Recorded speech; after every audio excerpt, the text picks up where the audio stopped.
شہر مدینہ مسجد النبوی بھری ہوئی ہے لوگوں سے، کیونکہ اللہ کے رسول روزانہ آفٹر فجر ایک لیکچر دیتے ہیں، پھر تھوڑی دیر سوال جواب کا سلسلہ چلتا۔ اتنے میں ایک عورت اسما عرب میں ایک بہت ہی کامن نام تھا، ہر تیسری چوتھی عورت کا نام اسما ہوگا۔ ایک عورت اسما مسجد النبوی میں داخل ہوئی۔ اب چونکہ روایت میں لکھا ہے جو پڑھ رہا ہوں، لمبی تڑنگی، اس کی ہائٹ بہت زیادہ،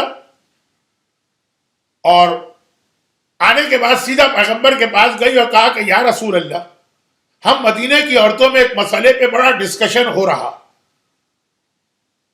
اور ہم کنفیوز ہیں، ہم سیٹسفائی نہیں ہیں، لیکن آپ سے پوچھتے ہوئے ہر عورت گھبرا رہی کہ کہیں ایسا نہ ہو کہ یہ آپ کی توہین ہو جائے۔ تو میں نے کہا حق بات پوچھنے میں کیا حرج ہے، میں جاتی ہوں تم سب کی ریپریزنٹیٹیو بن کر، آج میں خود سے نہیں آئی ہوں، سارے مدینے کی عورتوں کو ریپریزنٹ کر رہی ہوں، اور ہم عورتوں کا مسئلہ یہ۔ اچھا، اب یہ زمانہ ہے جب مدینے پر مسلسل اٹیک کیے جا رہے تھے، مکے کے کافر، خیبر کے یہودی، انہوں نے ڈائریکٹ اٹیک تو نہیں کیا لیکن سازشیں چل رہی تھیں۔ تو بدر، احد، خندق، خیبر، مسلسل جنگیں، تو پیغمبر جہاد کا بہت زیادہ ثواب بتا رہے تھے۔ ثواب بتاؤ گے تو لوگ نکلیں گے نا میدان میں، جان دینا آسان چیز نہیں ہے۔ تو کہا، یہ عورت اسما کہتی کہ یا رسول اللہ، ہم عورتوں میں ڈسکشن ہو رہا کہ اللہ سب کا اللہ، یعنی عورتوں کا بھی مردوں کا بھی، آپ سب کے رسول ہیں، مردوں کے بھی عورتوں کے بھی، اسلام سب کے لیے ہے، عورتوں کے لیے بھی مردوں کے لیے بھی، قرآن سب کے لیے ہے، مردوں کے لیے بھی عورتوں کے لیے بھی۔ پھر جتنی عبادتیں آپ نے بتائیں، نماز دونوں کے لیے، روزہ دونوں کے لیے، تلاوت قرآن دونوں کے لیے، اعمال دونوں کے لیے، جنت بھی دونوں کے لیے، جہنم بھی دونوں کے لیے، مگر ایک عبادت ایسی جو آپ نے خالی مردوں کو دے دی، عورتوں کو روک دی۔ چلیں اس میں بھی کوئی حرج نہیں، لیکن ثواب بھی سب سے زیادہ اسی کا بتایا۔ اگر ثواب نہ بتاتے اور کہتے یہ مردوں کی عبادت ہے، عورتوں کو کوئی کیئر بھی نہیں ہوتی، لیکن ثواب بھی سب سے زیادہ اسی کا بتا رہے ہیں۔ جنت جہاد کرنے کے اندر ہے، شہید کا اتنا ثواب ہے، اور جب کبھی ہم نکلنا چاہتے ہیں جہاد کرنے، آپ ہم کو روک دیتے ہیں، کہتے ہیں واپس جاؤ، عورت پر جہاد نہیں۔ تو یا رسول اللہ، یہ ذرا سا انجسٹس یا ناانصافی نہیں؟ یہ جو سب سے زیادہ ثواب والی عبادت وہ آپ نے مردوں کو دے دی۔ پیغمبر اسلام اس کی پوری گفتگو سنتے رہے اور مسکراتے رہے۔ جب اس نے اپنی بات کمپلیٹ کر لی، پیغمبر نے پہلے تو پورے مجمع کو دیکھا جو سب مرد تھے، اور کہا کہ آج تک تم نے کسی مرد کو بھی اتنے اچھے طریقے سے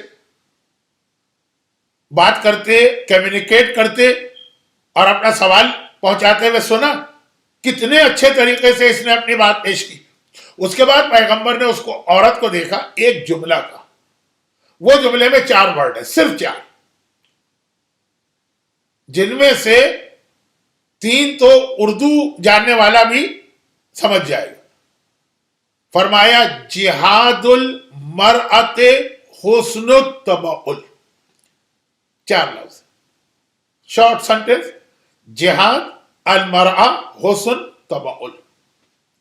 جہاد تو جہاد، اب مرأہ کا لفظ نیا ہے اردو والوں کے لیے، یعنی عورت۔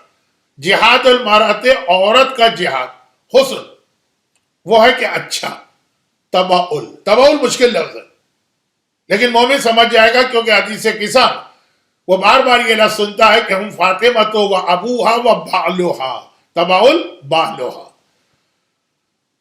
ترجمہ یہ ہوا کہ عورت کا جہاد ہے اپنے گھر کا نظام اچھے طریقے سے چلا لے، اپنے گھر کو اچھے طریقے سے سنبھالے عورت، یہی اس کا جہاد ہے، وہی اس کو ثواب ملے گا۔ اب ذرا سوچی، اس کا مطلب کیا ہوا کہ مرد جو ثواب لینے کے لیے میدان میں جاتا، بھوکا رہتا ہے، پیاسا رہتا ہے، گرمی برداشت کرتا ہے، تلوار چلاتا ہے، نیزے کھاتا ہے، زخمی ہوتا ہے، تیر بدن میں لگتے ہیں، خون جاری ہوتا ہے، اعضا کٹتے ہیں، کبھی مر بھی جاتا ہے، یہ سارا ثواب عورت کو بغیر یہ ساری زحمت کے گھر میں بیٹھے مل رہا ہے۔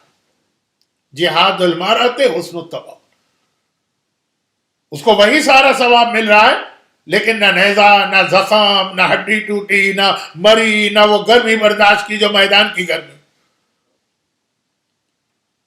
دوسرے الفاظ میں اس کو بدل دوں، عورت کا جہاد اس کا گھر، یعنی عورت کا بدر کا میدان اس کا گھر، عورت کے لیے احد اس کا گھر، عورت کے لیے خندق کا میدان اس کا گھر، عورت کا خیبر اس کا گھر ہے، عورت کی کربلا اس کا گھر ہے۔